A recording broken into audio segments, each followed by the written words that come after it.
What should business leaders be thinking about, worried about and excited about? I think thinking about it in sustainability, in particular around climate change, it is really serious. It's happening already now, and it is an existential threat to businesses around the world. And so it's something to be thinking about and worried about.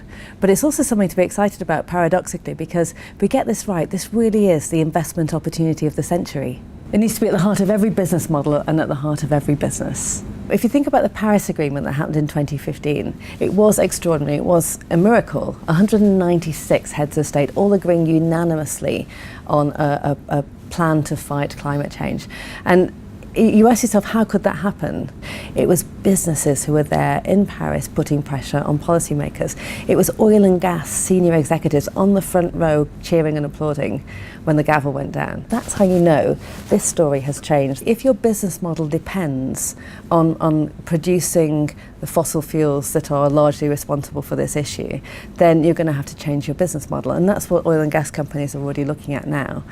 But I'd also say that every single sector is dependent on the energy produced by those companies. So every single sector is dependent on making a successful energy transition. And then there's another important point to make about this. This transition is going to be bloody. There will be blood on the carpet. There will be winners and losers in every single sector. But if we don't deal with it, we all lose. So the important thing to do now, if you're a business, is to make sure that you're on the winner's side within your sector, to position yourselves now for how you can measure and monitor what you're at risk at and change your mindsets, and also make sure that you're looking for the opportunities that this transition will represent. If you think about resource efficient growth, that's a way of growing without wasting. Now, one of the things that climate change has helped expose in the world is the extent to which our business models in almost every sector are actually dependent upon waste. Now, that isn't a good way to do business. If you think about it, nature doesn't waste, not because nature's noble, but because nature isn't stupid. Because if you build your business around wasting resources, then in the end, you're going to go out of business. And so this has given us an opportunity to see how we can actually change the way that we do business. Look at waste in the different aspects of the supply chain and ways to change that. And I think also this extraordinary new movement around the circular economy.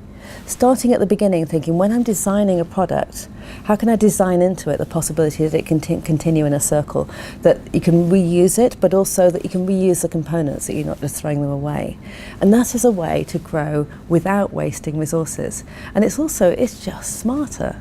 The first thing that you need to do is you need to figure out how to measure your climate risk. And the second thing is you need to figure out how you're going to report it. And the third thing is you need to figure out how you're going to reward changes in that, look at your KPIs. And I think the fourth thing is you need to figure out how you're going to change the mindset and attitude of your company. Because it's a very big mental shift to go from sustainability and climate change being something in the corner to something at the heart. And that's probably one of the hardest things to do. What you have to do is open up the process, bring in different points of view, and make champions not just inside your organisation, but out there in the world as well. Now, one of the things about if you're a really big company is that in a time of great change, you have to have a flexible, dynamic, entrepreneurial mindset. And in a big company that's based all of its success on long-term, careful thinking, that can be extremely difficult. So if you think about where the answers are going to come from, some of the answers have to come from the big companies, but a lot of them, things we haven't even thought of, are going to come from dynamic, inventive, creative SMEs. And that, I think, is where the heart of the solution really is going to lie. Bottom line is that this gives us an opportunity to bring together the heart and the head. Bringing them together now is actually a superpower. If you bring passion and creativity to bear on the thing that your head is telling you you need to do, then that is the way to change the world. And this is giving us the opportunity to bring that into every boardroom in the world. We have to get away from the saints and sinners. Whose fault is it? Who can I blame? We are all in this together.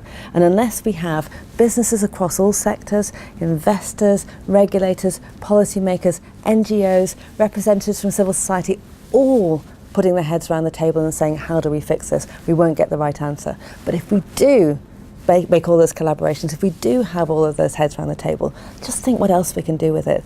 That is the way to do business in the 21st century.